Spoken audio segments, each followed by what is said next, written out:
What's your status now? Status. Hindi naman complicated, Hindi naman. Okay naman. Okay naman po. Okay naman. Ano kayo okay? Okay. Okay means good.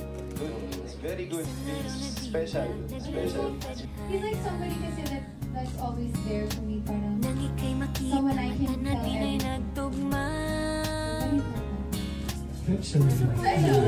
Napuno na lang bigla.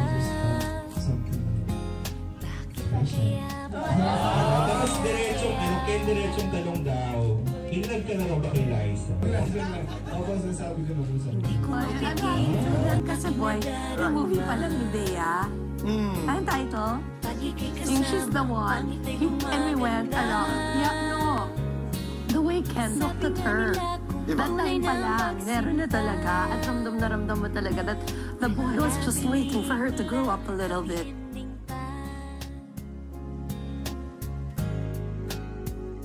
Ikaw nga ba si Mr. Right? Ikaw nga ba love of my life? Ikaw nga ba ang icing sa ibabaw ng cupcake ko? Ikaw nga ba si Mr. Right? Ikaw nga ba love of my life? Hindi pa. Bawal pa siya. Bawal pa talaga. But, pwede na. Alam mo yan. Alam mo yan. Alam mo, nakaabang. Sige, sabihin mo na, nakahanda ko na. Oo. Kahit na malabo, di alam sa tutungo. Pero di pagkakait, hiniling ng puso ko. Natagal na rin naghihintay, tumibok ang puso ko. O sana nga, si Mr. Right ka na. Ikaw nga ba si Mr. Right? Ikaw nga ba love of my life? Ikaw nga ba ang icing sa ibabaw ng cupcake ko?